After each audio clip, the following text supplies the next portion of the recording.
చూస్తూనే ఉన్నాం ప్రతి నియోజకవర్గంలో ఉన్నటువంటి మున్సిపాలిటీల్లో మరి కేసీఆర్ గారు నిర్వహిస్తున్నటువంటి ఫీవర్ సర్వేను కార్పొరేటర్లు కానీ కౌన్సిలర్లు కానీ చైర్మన్లు కానీ మేయర్లు కానీ అడిగి తెలుసుకుంటాం. వాళ్ళ యొక్క డివిజన్లో వాళ్ళని గెలిపించినటువంటి ప్రజలకు ఎలాంటి సహాయ సహకారాలు అందిస్తున్నారో ఆ విషయాలు మనం తెలుసుకుంటాం. ప్రస్తుతం మనం పిర్జాదిగూడ మున్సిపాలిటీలో ఉన్నటువంటి 19వ వార్డు డివిజన్ అలువాల సరిత దేవేంద్ర గౌడ్ గారు ప్రస్తుతం మనతో ఉన్నారు. వారు మరి కరోనా సమయంలో కరోనా సమయంలో ప్రజలకు ఎలాంటి సహాయ సహకారాలు అందించారు, ఈ పాండమిక్ సీజన్లో కూడా ప్రభుత్వం అందిస్తున్నటువంటి పథకాలు కానీ ప్రభుత్వం ఇస్తున్నటువంటి చేయూత కానీ డెవలప్మెంట్ కానీ ఎలా ప్రజలకు తీసుకెళ్తున్నారో వారితో ముచ్చటిద్దాం. నమస్తే అండి. నమస్తే మేడం. సో మొత్తం ఏం చూస్తే ఒక మహిళా కార్పొరేటర్గా 18 నెలలు నుంచి ముందుకెళ్తున్నారు మీరు. మరి రావడంతో అంటే దేశం మొత్తం కూడా అనుకోని విపత్తు, ప్రజలకు ఏదో చేయాలనుకున్నా కూడా ప్రజలు గెలిచినాడు కార్పొరేటర్ గెలిచిన కాడికి గెలిచే కంగ్రాచ్యులేషన్ చెప్తూ ప్రజలకు 24 hours ఒక 6-5 నెలలు ఎక్కువగా ఇంటి దగ్గర ఉన్న సందర్భంలో కానీ దరిద్రం అంటే వచ్చినటువంటి ఈ పాండమిక్ 2 months నుంచి కూడా ప్రజల్లోకి వెళ్ళొద్దు, ప్రజలతో మాట్లాడొద్దు, ప్రజలు కలవద్దు అంటే కరోనా వచ్చింది కదా. సో ఫస్ట్ సారి వచ్చినప్పుడు మీ యొక్క డివిజన్లో ఎలా అప్రమత్తం చేశారు? ఫస్ట్ టైం వచ్చినప్పుడు కరోనా అంటే చాలా అందరు భయపడ్డారు. మేము వాళ్ళకి ఏం చెప్పామంటే భయపడొద్దు, ధైర్యంగా ఉండాలి, కరోనా వచ్చినా కూడా ఎదుర్కోవాలి మనం అనేసి వాళ్ళకి చెప్పడం జరిగింది. ఆ టైంలో అంటే జరగని విపత్తు మనకి ఈసారి వచ్చింది. ఓకే, మేము గెలిచిన తర్వాత మా మేడం గెలిచిన తర్వాత ఎగ్జాక్ట్లీ 2 months తర్వాత ఈ కరోనా విపత్తు అనేది రావడం జరిగింది, COVID-19. అందులో టోటల్గా ఏంటంటే అందరూ కూడా ఇంట్లోకి పరిమితం అయిపోయింది. కంపల్సరీ మాస్క్ ధరించడం అనేది, తర్వాత శానిటైజ్ చేసుకోవడం అనేది, అప్పుడు ప్రజల్లో కూడా అవగాహన లేదు, మాస్క్ ఎందుకు ధరించాలి, ఏమవుతుంది అనేది ఒక ఫీలింగ్ ఉండేది అనమాట. కొందరు విచ్చలు కూడా తిరగడం కూడా జరిగింది. సో అదేం చేసామంటే మైక్ పెట్టి మా సొంత కార్ తీసుకొని మైక్ పెట్టి అనౌన్స్ చేస్తూ ఎవరు ఇళ్ళ నుంచి బయటకు రాకూడదు. ఇది ఏంటంటే పర్సన్స్ పక్కన ఉండడం వల్ల శ్వాస వల్ల ఒకరి నుంచి ఒకరికి వచ్చే ప్రమాదం ఉందని చెప్పి సో ఇలాంటివన్నీ ఎడ్యుకేట్ చేయడం జరిగింది అనమాట. సో ఇదేంటంటే మా డివిజన్ టోటల్గా మా ఓన్ వెహికల్ పెట్టేసుకొని మైక్ పెట్టుకొని అనౌన్స్ చేస్తాం. డివిజన్ మొత్తం మైక్ చేసాము. నాకు అంటే హార్డ్లీ 1 kilometer ఉంటుంది మా డివిజన్. సో కంటిన్యూగా తిరుగుతున్నాం. అంటే 1 day కార్ పెట్టినాం, 2-3 days ఆటో పెట్టినాం, డే అంతా ఇంకా డే మొత్తం ఆటో పెట్టి తిప్పామన్నమాట. ఆ కిడ్స్ కూడా మేము ఇంటికి తిరిగేసి ఎవరైతే యాక్చువల్ అంటే 1 day ఒక రోజు లేబర్ కి ఇచ్చిర్రు, డే లేబర్ కి ఇచ్చిర్రు, మళ్ళీ ఇంకా నెక్స్ట్ డే ఆటో లేబర్ కి అట్లా ఇచ్చిర్రు. మిగతా వాళ్ళు ఉంటారు, అది యూపీ వాళ్ళు ఇట్లా చాలా మంది వాళ్ళకి మా సొంతంగా కూడా మేము ఇవ్వడం జరిగింది. రైస్, చింతపండు, కందిపప్పు, 1 kg ఆయిల్, అట్లా ఒక 10 days రేషన్ మొత్తం ఇవ్వడం జరిగింది. 10 days. సో ఈవెన్ ఇక్కడ మా మేయర్ గారు, స్థానిక మేయర్ గారు, డిప్యూటీ మేయర్ గారు కూడా కలిసి ఏంటంటే ఒక డొనేషన్ కూడా కలెక్ట్ చేయడం జరిగింది. సో ఎవరైతే ఇప్పుడు బిల్డర్స్ కానీ కొందరు ఉంటారు కదా విఐపీస్, వాళ్ళు అమౌంట్ మున్సిపాలిటీకి డొనేట్ చేయడము, మేయర్ గారు డిప్యూటీ మేయర్ కలిసి ఆ అమౌంట్ తీసుకుని కలెక్ట్ చేసి సో టోటల్ ఎంటైర్ పిర్జాదిగూడ మున్సిపాలిటీకి వచ్చేసరికి 26 divisions ఉన్నాయి. సో ఈక్వల్గా డివైడ్ చేసి ఎవరైతే ఏ డివిజన్లో ఎక్కువ పేదలు ఉన్నారో, సో రెక్కాడితే కానీ డొక్కాడని ప్రజలు ఉన్నారు వాళ్ళు, సో ఆ రోజుకు పూటకు పని చేస్తే కానీ వాళ్ళకు అమౌంట్ రాదు. సో అలాంటి సిచ్యువేషన్, అలాంటి ప్రజలకు మాత్రమే ఇవ్వాలని చెప్పేసి ఈవెన్ కౌంట్ కూడా మేము జనాల్లోకి వెళ్ళేసి ఎన్ని పూరి గుడిసెలు ఉన్నాయి, సో ఎంతమంది పేదవాళ్ళు ఉన్నారు, సో అవన్నీ కౌంట్ తీసుకొని అది మా మేయర్ గారికి డిప్యూటీ మేయర్ గారికి సబ్మిట్ చేయడం జరిగింది. ఆ విధంగా వాళ్ళు అనలైజ్ చేసేసి ఓకే ఈ డివిజన్లో ఇంతమంది నిరుపేదలు ఉన్నారు, సో వీళ్ళకి ఇన్ని కిట్స్ పంపించేసి డివిజన్ వైజ్ వస్తుందని చెప్పి అక్కడ నుంచి మున్సిపాలిటీ నుంచి కూడా వచ్చి మేము డిస్ట్రిబ్యూట్ చేయడం జరిగింది అనమాట. దగ్గరుండి మేము డిస్ట్రిబ్యూట్ చేయడం జరిగింది. సో ఇలాంటి ప్రికాషన్ అంటే ముందు జాగ్రత్తగా ఇవన్నీ అనలైజ్ చేసుకొని మేము ఇవ్వడం జరిగింది. సో రియల్లీ హ్యాట్సప్ టు మా మేయర్ గారు కానీ డిప్యూటీ మేయర్ గారు కానీ మన మంత్రి గారు కూడా మేము డిస్ట్రిబ్యూట్ చేసిన మంత్రి గారు వచ్చారనమాట. మల్లారెడ్డి గారు, మంత్రి గారు వచ్చేసి కూడా ప్రతి డివిజన్ లో మల్లారెడ్డి గారు కూడా తిరిగారు. సో రియల్లీ ఏంటంటే ఆ వయసులో మల్లారెడ్డి గారు మినిస్టర్ అయ్యుండి ఆ వయసులో కూడా 60+ వయసులో కూడా వచ్చేసి sir each and every division లో తిరిగి 2 slots అట్లా తిరిగి ఆ డిస్ట్రిబ్యూట్ చేయడం అనేది చాలా గ్రేట్. సో అందరికి కూడా మా మంత్రి గారు కూడా మనోధైర్యం నింపారు. అది సో భయపడకూడదు, మనోధైర్యమే ఇంపార్టెంట్. సో కరోనా ఏంటంటే మనం చూసి భయపడాలి. సో మనకి ఏం కాదు అని చెప్పి అనేది ఒకటి మనలో కాన్ఫిడెన్స్ బిల్డప్ అవ్వాలి. సో అలా ఉంటేనే కరోనా మన దరి చేరదు అని చెప్పి ఒకటి మెసేజ్ కూడా ఇచ్చారు సారు. ఆదేశాల అనుసారం కూడా మేము కూడా చెప్పాము. ఈవెన్ మాతోటి ఏదైతే సాధ్యమవుతుందో అది కూడా వాళ్ళకి ఇన్పుట్స్ ధైర్యం నింపాము అనమాట. సో ఆ విధంగా జరిగింది. సో మరి ఇదంతా ఒక ఎత్తు పంచడం కానీ ప్రజలు సురక్షితంగా ఉండదు. హైప్లోక్లోరైడ్ ద్రావణం కొట్టించారు, వీక్లీ 1 time కొట్టించామండి. బ్లీచింగ్ పౌడర్ కూడా వీక్లీ 1 times మొత్తం డివిజన్ మొత్తము చేయించాము. శానిటైజర్ కూడా మొత్తం చేయించాం. కరోనా వచ్చి వెళ్ళి ఇంట్లో ఉంటారు 14 days కరోనా, వాళ్ళు కూడా తగ్గిపోయినాక వాళ్ళ ఇంట్లోకి కూడా వెళ్ళి శానిటైజర్ మొత్తం ఇంటికి మొత్తం కొట్టించామండి. స్టార్టింగ్ లో ఎలా ఉందంటే ఈవెన్ కరెంట్ వచ్చిందంటే మొత్తం ఆ స్ట్రీట్ కంచేసేవాళ్ళు లాస్ట్ ఇయర్ కంచేసేవాళ్ళు. సో అలాంటి టైంలో ఏంటంటే భయపడేవాళ్ళు. సో అలా ఏంటంటే వాళ్ళకి ధైర్యం నింపాలి. సో లోన్లీ వాళ్ళు ఏమైందంటే అరే కరోనా వచ్చింది కదా వీళ్ళందరూ మొత్తం స్ట్రీట్కి రావట్లేదు, మమ్మల్ని ఇంటికి బంధితం చేసినది ఆ మనోధైర్యం కోల్పోయి కూడా ఛాన్సెస్ ఉన్నాయి. సో అలాంటి ఏం చేసామంటే అదేం కాదు కంచి చేయకూడదని కొన్ని మేము ఎడ్యుకేట్ చేయడం జరిగింది. వాళ్ళ ఇంటికి వెళ్ళేసి ధైర్యంగా ఉండండి అమ్మా, అట్లా ఏం కాదు, 4-5 days మీరు అదేంటే సెల్ఫ్ ప్రికాషన్ తీసుకుంటే తగ్గిపోతుంది ధైర్యం చెప్పేసి వాళ్ళకు అంటే పక్క వాళ్ళకు కూడా ఏమైతుందంటే అరే వాళ్ళ కరోనా వచ్చింది కదా మేము అక్కడ వెళ్ళకూడదని వీళ్ళు కొద్దిగా ఫీల్ అయ్యారు. కంపల్సరీ ఉంటుంది కాబట్టి మేము డైలీ ఆ కరోనా వచ్చిన వాళ్ళకి డైలీ కూడా పంపించేసి ఆ చుట్టుపక్కల కొద్దిగా శానిటైజర్ చేసాం. అంటే లాస్ట్ టైం ఆ విధంగా ఉండేది. సో కాలక్రమేణ ఏమైందంటే ఈ ఇయర్కి వచ్చేసరికి డిఫరెంట్ అయిపోయింది. సో అట్లా ఆ విధంగా అయిపోయింది అన్నమాట సెకండ్ వేవ్ వచ్చేసరికి. సో ఈ మధ్య కాలంలో కూడా వరదలు వచ్చాయి కదా, మీకు ఎలా ఉంది మీ డివిజన్ ప్రభావం? మాకు ఆ రోజు వరదలు వచ్చినప్పుడు అయితే 1:30కి మేము కట్ట దగ్గరికి వెళ్ళామండి. చెరువు కట్ట తెగి కాలనీకి మొత్తం నీళ్ళు వచ్చేసాయి. ఆ మిడ్-నైట్ మా హస్బెండ్ వెళ్ళి ఇంటింటి అంటే వాళ్ళు అక్కడ పోనీ పరిస్థితిలో బిల్డింగ్ల పైకి ఎక్కి అసలు కరెంట్ లేదు, అసలు ఛార్జింగ్ లేవు ఫోన్లు. ఆ చెరువు కట్ట ఎగ్జాక్ట్లీ ఆల్మోస్ట్ 1:30కి వచ్చేసి నిండిపోతుంది చెప్పి. సో కాలేసరికి నేను ఇమీడియట్ గా అందరికి ఫోన్ చేస్తున్నాను అనమాట. 2:30 అయ్యేసరికి వచ్చేసిన మొత్తం ఫుల్ వచ్చేసినాయి. మా ఇంటి బ్యాక్ సైడ్ కూడా వచ్చేసినాయి. నేను అక్కడికి వెళ్ళేసి అంటే అక్కడ నుంచి కాలువ నుంచి కొద్దిగా డౌన్ ఉంటుంది అన్నమాట. సో ఆల్మోస్ట్ ఇక్కడ వరకు మా మేడం కూడా వచ్చారు అక్కడికి. సో తను ఇక్కడ వరకు నీళ్ళు వస్తే తను రాలేదని చెప్పి ఏంటంటే తను మళ్ళీ రిటర్న్ పంపించినాం.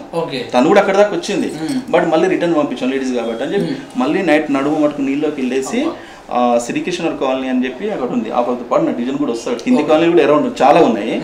అక్కడ వరకు నడుము నీళ్ళకి వెళ్ళేసి ఆ ఇంటి మీదకి ఎక్కేసి అందరు మెడ మీద ఉన్నారనమాట. అక్కడికి వెళ్ళి అప్పుడు మైక్ లేదు, కరెంట్ లేదు, ఏం లేదు. సో నైట్లో ఇట్లా పెట్టుకొని శ్రీకృష్ణ కాలనీ వాసులారా అందరు బయటకు రండి, చెరుకట దిగిపోయింది, పైకి రండి, పక్కింట ఒకవేళ మీకు ఫస్ట్ ఫ్లోర్ ఉంటే కనుక సెకండ్ ఫ్లోర్ ఇంటూ పైకి రండి అని చెప్పి ఆ విధంగా అనౌన్స్ చేయడము అదేంటంటే నా లైఫ్లో నేను మర్చిపోలేను. అది ఈవెన్ కాలనీ ప్రజలు కూడా సార్ మీరు ఈ టైంలో వచ్చిరేంది అని చెప్పని అన్నారు. అంటే మీరు మమ్మల్ని రక్షించే వాళ్ళు వెళ్ళాము అంటే సార్ ఇప్పుడు మీరు వచ్చారు, మీరుంటేనే అందరూ చూసేవాళ్ళు కదా, మీకేమైనా అయితే ఎట్లా ఈ నైట్ 2:30కి పాములు తేళ్ళు అవన్నీ చెరుకట దిగిపోయింది కదా. సో ఆ విధంగా అంటే ఆ రోజు నైట్ 2:30 నుంచి నెక్స్ట్ డే 3 వరకు నేను ఇంటికి రాలేదు. నెక్స్ట్ డే ఆఫ్టర్నూన్ వరకు ఇంటికి రాలేదు. నెక్స్ట్ డే రోజు 9:30కి మా కాలనీ వాళ్ళందరూ కలిసి టిఫిన్ చేసాం. టిఫిన్ చేసి ప్యాకింగ్ చేసి పంపించాం. మళ్ళీ మధ్యాహ్నం లంచ్ కి ఇంట్లో నుంచి బయటకు రాలేని పరిస్థితి. వాళ్ళు పాల ప్యాకెట్ చిన్నపిల్లలు ఉంటారు, పాల ప్యాకెట్ గానీ తర్వాత టిఫిన్స్ ఉప్మా చేయడము, మధ్యాహ్నం లంచ్ పొట్లను డిస్ట్రిబ్యూట్ చేయడము. నాతో పాటు ఎవరైతే టీం ఉన్నారో మా టీం వాళ్ళు కూడా చాలా కష్టపడ్డారు. సో మీకు ఇది ఒక పాండమిక్ సీజన్ అనేది అంటే మీకే ప్రపంచానికి అంటే మేము సినిమాలలోనే చూస్తాం, రియల్ గా మాకు అనుభవించినట్టు అయిపోయింది. రియల్ అదేంటంటే బయటపడదు ఎవరైంది అనేది కూడా ఒకసారి అనిపిస్తుంది ఈ విపత్తు కాలంలో. అంటే అప్పుడు మేమేందో కాలనీ వాసులకి మా డివిజన్ లో అందరికీ తెలిసిందన్నమాట. మళ్ళీ ఇంకోటి సీఎం రిలీఫ్ ఫండ్ 10,000 ఇచ్చి చూడు, అది కూడా ఎవరెవరు ఇళ్లకు పోయినాయో వాళ్ళని మొత్తం చూస్ చేసి వాళ్ళకి ఇచ్చినాం అనమాట. అప్పుడు కూడా అందరు చాలా ముఖాల మటుకు బురద ఉండే ఎక్కేసి వాళ్ళ ఇళ్లలోకి వెళ్ళేసి ఇచ్చినాం. వాళ్ళ ఇంట్లోకి బయటకు రాని పరిస్థితి. అప్పుడు మన సార్ వాళ్ళు అక్కడి నుంచి వచ్చారనమాట. ఎందుకంటే ఎగ్జాక్ట్ పర్సన్స్ కి ఇస్తున్నారు లేదంటే వాళ్ళు వస్తారు కదా. సో మేము దగ్గరుండి కూడా ఇప్పించాం అనమాట. సో అంటే మేమేమో గొప్ప చెప్పుకోవడం అని కాదు కానీ బట్ ఒకటి సాటిస్ఫాక్షన్ మిగిలిపోయింది. అరే మేము ఫస్ట్ టైం మేము గెలిచాము, యాజ్ ఏ కార్పొరేటర్ కింద మా మేడంకి అవకాశం వచ్చింది, గెలిచాము. సో ఈ సేవ చేసే భాగ్యం ఈ విధంగా కలిగిందా అన్న ఫీలింగ్ కూడా మాకు జరిగింది. 3 days కి మేయర్ కూడా వచ్చి మొత్తం కాలనీ మొత్తం తిరిగి పోయాడనమాట. ఎంతవరకు వచ్చినాయి ఫండ్స్, నీళ్ళు ఎంతవరకు వచ్చినాయి, ఎన్ని ఇండ్లు మునిగిపోయినాయి. మళ్ళీ 4 days కి మంత్రి కూడా వచ్చిండు. మంత్రి కూడా వచ్చి చూసిపోయిండు. ఆ చెరువు కట్ట కూడా రిటర్నింగ్ చెరువు మాకే వస్తుంది. సో మా మల్లారెడ్డి సార్ వచ్చారు, తెలుసు మేయర్ గారు వచ్చారు, కమిషనర్ గారు, డిప్యూటీ మేయర్ గారు అన్ని వాళ్ళు కూడా ముఖాలు నీళ్ళ పట్టుకు తిరిగి చూసారు. అంటే లోపలికి వెళ్తే ఒక టీవీలో స్టీల్ ఖరాబ్ అయిపోయినాయి, బెడ్లు, రైస్ అంటే మనం సంవత్సరానికి పొడుగాని బియ్యం వేసుకుంటాం కదండి, 3 సంచులు 5 సంచులు మొత్తం పాడైపోయింది. ఉద్యోగస్తులు మార్నింగ్ వెళ్ళి ఈవినింగ్ వస్తారు కదండి. సో అలాంటి వాళ్ళు ఏంటంటే ఏమై కింద కూడా టీవీలు తెచ్చుకుంటారు. చాలా బాధాకరం అనిపించింది. సో ఇది ఇలా ఉండగానే మళ్ళీ సెకండ్ వేవ్ కూడా వచ్చింది. సెకండ్ వేవ్ కరోనా మీ డివిజన్ లో ప్రభావం ఎలా చూపింది? సెకండ్ వేవ్ ప్రభావం అంటే మా డివిజన్ లో 2-3 చనిపోయారండి. అంటే ఈ రామకృష్ణ కాలనీలో భిక్షం అది తిరుపతి రెడ్డి చనిపోయాడు. ఆయన మాజీ ప్రెసిడెంట్ అన్నమాట. ఈవెన్ ఇప్పుడు కూడా నేను ఈ కాలనీకి ప్రెసిడెంట్ కూడా. సో నాకంటే ముందు తిరుపతి రెడ్డి గారు ఉండేవారు. సో ఆయన 60 years బట్ బాగా 6 అడుగులు ఆజాన్ బావుడు అనుకోండి, కానీ బాగా ఉండేవాడు. బట్ ఈ కరోనా దాటికి అంత మంచి గట్టి వ్యక్తి కూడా కరోనా ముందు నిలవలేకపోయాడు. అంటే చాలా బాధాకరం అనిపించింది ఆ విషయం. అంటే నాకు ముందు నేను వైస్ ప్రెసిడెంట్, ఆయన ప్రెసిడెంట్ ఉండేవాడు. అప్పటి నుంచి మాకు మామూలు రిలేషన్షిప్ అన్నమాట. సో అంతా బాగా కలిసిమెలిసి ఆశా వర్కర్స్ కూడా సీఎం చెప్పాడు, ముఖ్యమంత్రి చెప్పాడు కదా, ఆ ఇంటింటికి వెళ్ళి డోర్ టు డోర్ వెళ్ళి వాళ్ళకి ఏమైనా సిమ్టమ్స్ కనిపిస్తే టాబ్లెట్స్ ఇవ్వండి, 14 days ఈ మెడిసిన్ వాడాలి, తర్వాత టెస్ట్ చేయించుకోమని. ఏదంటే టెస్ట్ చేయించుకోండి పోతే ఆడ ఏముందంటే లేకపోయినా సిమ్టమ్స్ లేకపోయినా భయానికి పోయి ఆడికి వచ్చేకి వస్తుంది. అది బాగా చెప్పిండు ముఖ్యమంత్రి కేసీఆర్ గారు. ఏంటంటే డోర్ టు డోర్ వెళ్ళి ఆశా వర్కర్స్ టాబ్లెట్స్ ఇవ్వమని చెప్పాడు. అప్పుడు కూడా మేము 4 days వెళ్ళాం, డోర్ టు డోర్ తిరిగాం, సర్వే చేసాం. అట్లా 3 times అన్నమాట. ఫస్ట్ రౌండ్ తిరిగేసి వచ్చాం. ఫస్ట్ రౌండ్ డోర్ లాకుండా కొందరు అవైలబుల్ ఉండేవాళ్ళు ఉన్నారు. మళ్ళీ సెకండ్ టైం కూడా వెళ్ళాము, నెక్స్ట్ థర్డ్ టైం కూడా వెళ్ళాము. అట్లా 3 times విజిట్ అన్ని కవర్ చేసాం అనమాట. సో దానివల్ల కూడా ఏంటంటే, కానీ సీఎం కేసీఆర్ గారు ఏంటంటే ఒక ప్రణాళిక పరంగా ఒక పద్ధతి ప్రకారంగా, అంటే ఇక్కడ సెంటర్స్ ఏవైతే మన వ్యాక్సినేషన్ సెంటర్స్ ఉంటాయో, టెస్టింగ్ సెంటర్స్ ఉంటాయో, అక్కడికి వెళ్ళి క్రౌడ్ కాకుండా సో ఒక ప్లానింగ్ పద్ధతి ప్రకారంగా.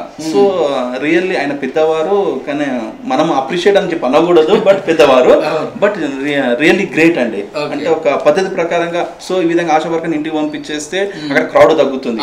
సో అక్కడ ఉండిపోతారు. సో ఈ ఏమంటారు, ఒకరి నుంచి ఒకరు సోకే ప్రమాదం కూడా తగ్గిపోతుంది, అక్కడ క్రౌడ్ తగ్గిపోతుంది. సో ప్లానింగ్ అనేది చాలా బాగా చేశారు.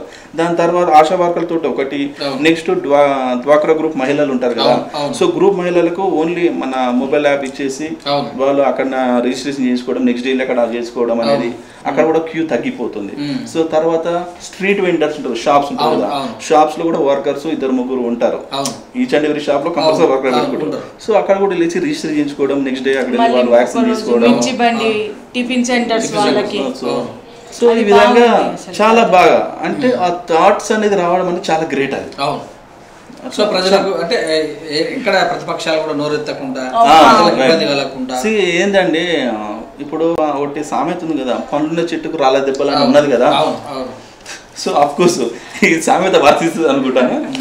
బట్ బాగా చేశారు, చాలా బాగా చేశారు కేసీఆర్ గారు.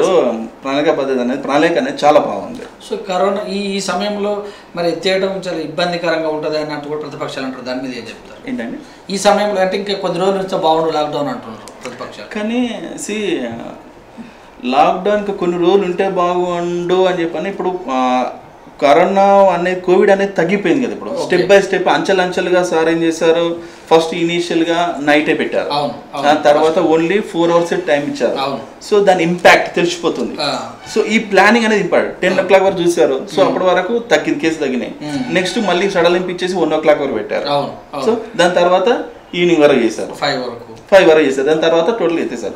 అంటే ట్రెండ్ చూసారు సార్, ఏంది పరిస్థితి. సో మనం ఏదైనా సో ఏదైనా ఇప్పుడు సపోజ్ ఎనీ కంపెనీ ఏదైనా సరే ట్రెండ్ చూస్తాం. ట్రెండ్ చూసి ఓకే ఇది స్టేబుల్ గా ఉంది, స్టెప్ బై స్టెప్ అంటే సాచురేషన్ స్టేజ్ లో ఉందా లేదా అని చూసుకొని దాని మీద చేస్తారు. సో అదే ప్రణాళిక పద్ధతి అనేది ఇంప్లిమెంట్ చేశారు సార్. సో ఇంత ప్రభావం ఉన్నా కూడా ప్రభుత్వ పథకాలను ఎలా తీసుకెళ్తున్నారు సార్? ప్రభుత్వం ఏది ఆపలేదండి. కళ్యాణ పథకం అయినా సరే, కళ్యాణ లక్ష్మిది కానీ, మొన్న చెప్పిండు కదా పెన్షన్స్ వస్తాయి, మరి రేషన్ కార్డులు కూడా వస్తాయని. So last time Rythu Bandhu ఆపారా? ఆపలేదు. రైతు బంధు ఆపారా? ఆపలేదు. కళ్యాణ లక్ష్మి చెక్స్ ఆపారా? ఆపలేదు. షాదీ ముబారక్ కళ్యాణ లక్ష్మి ఉన్నాయి కదా. సో ఇవన్నీ కూడా ఏం ఆగలేదు కదా. ఇప్పుడు పుట్టిన సీఎం రిలీఫ్ ఫండ్ అది ఆగలేదు. సో అంటే బాబు పుట్టిన పాప పుట్టిన తర్వాత సంథింగ్ కిట్ ఇస్తారు కదా. సో ఆ కిట్ పుడితే 15,000, అబ్బాయి పుడితే ఇట్లా అవి ఏమీ ఆగలేదు కదండి. సో అన్ని కూడా అన్ని జనాలకు చేరుతున్నాయి, అన్ని జనాలకు ఏది ఆగలేదు. రేషన్ కార్డు ఏంటంటే దానికి టైం పీరియడ్ ఉంటుంది. ఇప్పుడు చెప్పారు అది కూడా ఇప్పుడు సర్వేకి వచ్చారు, రేషన్ కార్డ్స్ గురించి సర్వే చేస్తున్నారు వాళ్ళు. సో యాక్చువల్ అప్లై చేస్తారు, కాకపోతే really that person is eligible కాదా, ప్లస్ అవైలబుల్ ఉన్నాడా లేడా. సో అవి ఎంక్వైరీ అంటే ఈవెన్ నేను తీసుకున్న పర్సన్ వచ్చి సర్వే చేస్తూ నేను చూస్తాను ఫిజికల్ గా. సో ఇట్స్ అంటే బాగా వర్క్ నడుస్తుంది అక్కడ. సో ఇంత జరుగుతున్నా కూడా మరి డెవలప్మెంట్ అనేది కూడా ఇంపార్టెంటే.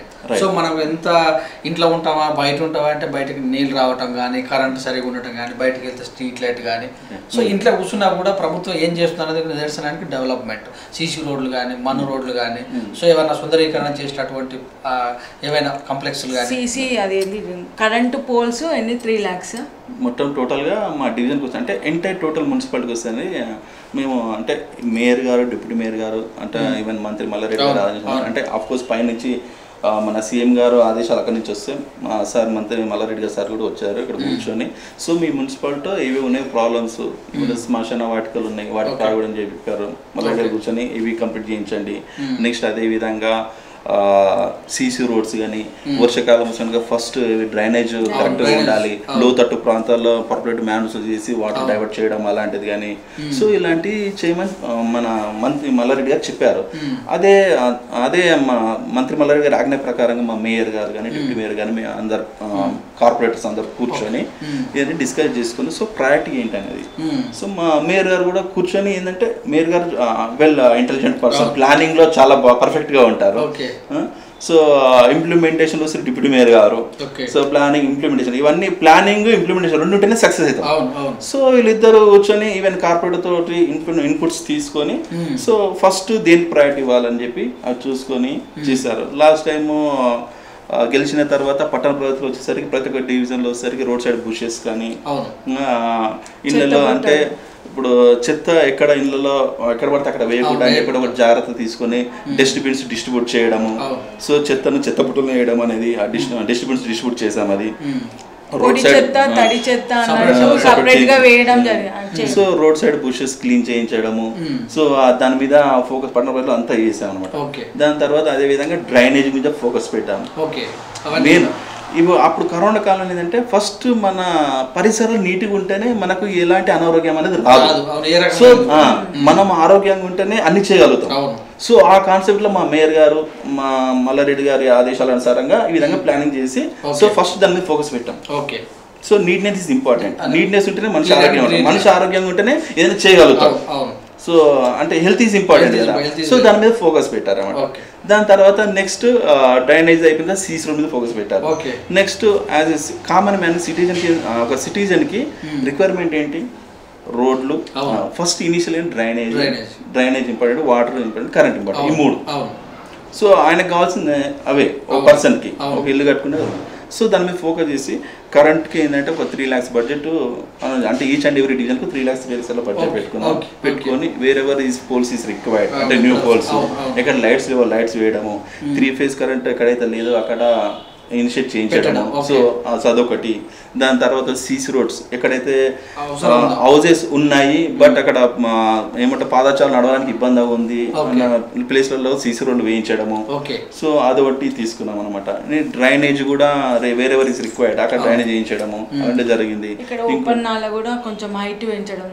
ఇక్కడ ఎస్పెషల్ అంటే మా డివిజన్కి వచ్చేసరికి మేము చేసిన అభివృద్ధి పనులను చూసుకుంటే కనుక ఒక 15-16 years నుంచి సీసీ రోడ్స్ పెండింగ్ ఉన్నాయి. ఒక కాలనీ ఉంది. దాన్ని మేము రాగానే ఇక్కడ ఇబ్బంది ఉంది అంటే మేము ఫస్ట్ అనలైజ్ చేసుకున్నాం ఇక్కడ ఇంపార్టెంట్ ఫస్ట్ ఇక్కడ ఇవ్వాలి ఏంటి అంటే ప్రయారిటీని బట్టి అనమాట. ఎక్కడ సఫర్ అవుతున్న పబ్లిక్ దాన్ని బట్టి తీసుకొని అక్కడ సీసీ రోడ్ వేయించడము. దాని తర్వాత ఈ చెరువు కట్టకు రిటర్నింగ్ వాల్ ఫ్లడ్ వచ్చి తీపిన తర్వాత రిటర్నింగ్ వాల్ వర్క్ నడుస్తుంది.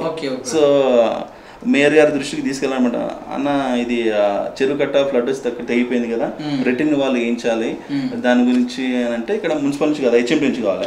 సో దేవేందర్ గో హెడ్ అని చెప్పని ఆయన కూడా నాకు అంటే ఏదైనా సరే పుషప్ అనేది స్పిరిట్ అంటే మోటివేషన్ ఈజ్ ఇంపార్టెంట్. సో చెప్పేసరికి ఓకే దేవేందర్, నీకు చేయాలని ఇంటెన్షన్, సేవ చేయాలని ఇంటెన్షన్ ఉంది, సో నీకు మైండ్లో ఉంది చెరుకు రిటర్న్ వాళ్ళు చేయించాలని ఉన్నది. ఓకే, సో ఆయన వేజ్ ఉంచాడు, నేను వెళ్ళేసి ఆ డిపార్ట్మెంట్ కోఆర్డినేట్ చేయడము, సో 5.29 crores దానికి నిధులు తీసుకురావడము, మళ్ళీ కట్ట తీయకపోయినా ఇప్పుడు వర్క్ నడుస్తుంది అది. సో అదనమాట, అది పర్సనల్గా మున్సిపల్ నుంచి కాకుండా చేస్తున్నాం, హెచ్ఎండి నుంచి సపరేట్గా కోఆర్డినేట్ చేసి తీసుకొచ్చి వర్క్ నడుస్తుంది అది.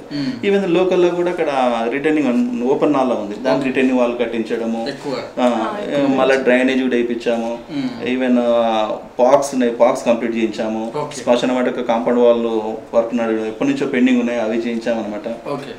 సో ఇవన్నీ డెవలప్మెంట్ లో ముందుకు వెళ్తున్నారు. సో మరి రాబోయేది కూడా థర్డ్ వే అని పిల్లల మీద ప్రభావం ఉందని చెప్తారు కదా సరిత గారు. సో మరి ఎలా మరి తల్లిదండ్రులు ఎలా ప్రమత్తం చేస్తారు? వర్షం వస్తే మళ్ళీ సీజన్స్ వచ్చే అవకాశం ఉంటుంది, అంటే మలేరియా కానీ కలరా, దీని మీద ఎలా ప్రమత్తం చేస్తారు? అంటే ఇప్పుడు మన జాగ్రత్తలో మనం ఉండాలండి. ఏంటంటే పిల్లలు వాళ్ళకి తొందరగా ఏమంటే కొంచెం ఐస్ క్రీమ్ తిన్నా కూడా సర్ది అయితేనే ఉంటుంది. ఇప్పుడు మనం బయటికి వెళ్ళేసి వస్తాం అంటే మనం పెద్దవాళ్ళం కాబట్టి మనం తట్టుకునేంత శక్తి ఉంటుంది, పిల్లలకి తట్టుకునేంత శక్తి ఉండదు. కాబట్టి మన ఇంట్లోకి రాగానే కొద్ది దూరం ఉంచి మన జాగ్రత్తలు మనం ఉండాలి. వాళ్ళకు కూడా ఏంటంటే కొంచెం వేడి నీళ్ళు తాగించి, ఐస్ వాటర్ తాగించవద్దు, బయట ఫుడ్ ఏం పెట్టకుండా, కష్టం అనుకోకుండా ఇంట్లోనే అన్నీ వేసి పెట్టుకోవాలి, పెడితే బాగుంటుంది. స్కూల్స్ కూడా ఓపెన్ అయితే అంటారు కానీ జాగ్రత్తగా ఇంకా మన జాగ్రత్తలో మనం ఉండాలండి. థర్డ్ వేవ్ అనేది బాగా వైరల్ అవుతుంది. సో విత్ ఇన్ 8 weeks లో అది వచ్చే ప్రభావం ఉన్నది, దానిలో నంబర్ ఆఫ్ కేసెస్ వచ్చే ప్రాబ్లం ఉన్నది, చిన్న పిల్లలు చనిపోయే ప్రమాదం ఉందని చెప్పి బాగా వైరల్ అవుతుంది. సో దాన్ని కూడా మనం అంత ఈజీగా తీసుకోకూడదు. వాళ్ళు వచ్చినా కూడా నిలబడి ఎదుర్కొనే విధంగా మనం ఉండాలి. సో ఎదుర్కొనే విధంగా మనం ఉండాలి అంటే కనుక సో మంచి విటమిన్స్ ఫుడ్ పిల్లలు కూడా తినిపించాలి. సో రెగ్యులర్ గా మాస్క్ అనేది ధరించాలి, శానిటైజ్ చేసుకుంటూ ఉండాలి, సోషల్ డిస్టెన్స్ అనేది, ఈ 3 ప్రికాషన్స్ బాగా మనం మెయింటైన్, ఒకటి vitamins food, social distance, mask, sanitizer, ఇవన్నీ చేస్తూ ఉండాలి. ఇవన్నీ చేయకుండా ఇప్పుడు మీరు ఇందాక ఒకటి అన్నారు లాక్డౌన్ మళ్ళీ ఉంటే బాగున్నది, అలా ఉంటే అనగా ఇప్పుడు ఏమవుతుంది, ఎన్ని రోజులు అని ఇట్లా ఎంతసేపు లాక్డౌన్ చేసుకుంటూ ఉంటే దానికి నెవర్ ఎండ్ అనమాట, దానికి ఎండ్ అని లేదు. సో అది కంపల్సరీ కరోనా కోవిడ్ వస్తుంది అంటే దాంతో సాధన చేయాల్సిందే. బట్ మనం ఎప్పుడు అది మనం భయపడాలంటే మనం ప్రికాషన్ తీసుకుంటే అది భయపడుతుంది. ఇప్పుడు ఈవెన్ టీవీలలో కూడా యాడ్స్ ఇస్తున్నారు, మాస్క్ కూడా కరోనా దూరం అంటే సింబల్ వస్తుంది, కరోనా సింబల్ ఉంటుంది, దూరం పారిపోతుంటారు. సో ఈ ప్రికాషన్స్ ఈజ్ ఇంపార్టెంట్ అన్నమాట, ప్రికాషన్స్ తీసుకోవాలి, తీసుకుంటే కనుక మనం జయించగలుగుతాం. ఇది నెవర్ ఎండింగ్. అంటే రాను అంటే నా పర్సనల్ ఒపీనియన్ ఏంటంటే రాను ఈ కోవిడ్ అనేది, కరోనా అనేది జస్ట్ మన ఫీవర్, స్టమక్ పెయిన్ ఇట్లాంటి వస్తాయి కదా, దానికి ఇప్పుడు మందులు అయితే వచ్చేస్తున్నాయి ఎట్లాగో. సో పార్ట్ ఆఫ్ అది సిమ్టమ్ లాగా ఉంటది. అప్పుడు స్మాల్ ఫ్యాక్స్ కూడా వచ్చాయి, ఇప్పుడు మలేరియా వ్యాధి అట్లా వస్తుంది. కాబట్టి మనం డెఫినెట్ గా మనం జయించాలంటే పాటించాలి.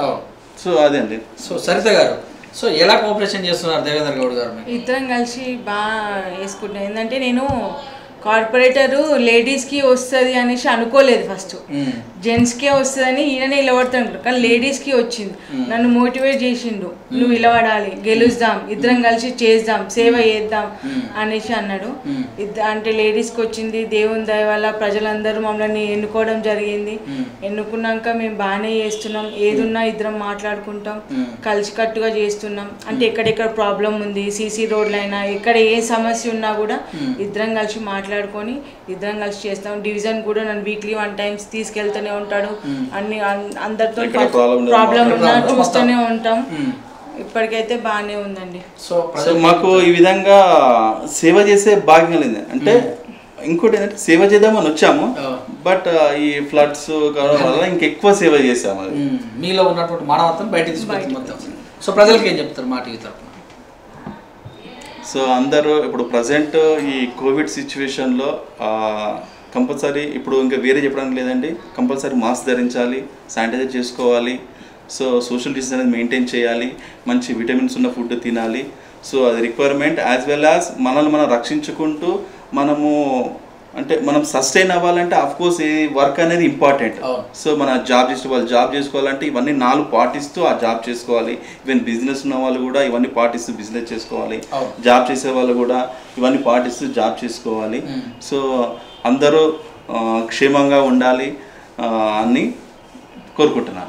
సో థ్యాంక్ యూ అండి, థ్యాంక్ యూ వెరీ మచ్. చాలా చక్కటి అవకాశం. అంటే ఈ కరోనా పాండమిక్ సీజన్లో లాక్డౌన్ ఎత్తేసిన తర్వాత ఒక గొప్ప ఇంటర్వ్యూ చేసినటువంటి ఫీలింగ్ నాకు కూడా అనిపించింది. మీరు కూడా ప్రజలకు చాలా సహకారాలు చెప్పడం కూడా, చేయటం కూడా, మీరు చేస్తున్నటువంటి అంటే ఏదైతే మీరు సొంతంగా మరి కొన్ని డెవలప్మెంట్ వర్క్స్లో మీరు ఉన్నటువంటి విధానం కానీ, మీ యొక్క మల్లారెడ్డి గారు కానీ, మీ యొక్క మేయర్ గారు కానీ, డిప్యూటీ మేయర్ గారు సహాయ సహకారాలు తీసుకుంటూ మీరు నిజంగానే మరి డెవలప్మెంట్లో ఇంకా దూసుకెళ్ళాలని, రాబోయే పాండమిక్ సీజన్ కూడా ఖచ్చితంగా మీ యొక్క డివిజన్లో ఎవరికి దరిచేరకుండా మీరు వాళ్ళందరినీ కూడా సస్టైన్ చేస్తే అంటే వాళ్ళందరూ కూడా ప్రోత్సహిస్తూ అవేర్నెస్ తీసుకొచ్చి రావాలని మనస్ఫూర్తిగా కోరుకుంటూ నమస్తే.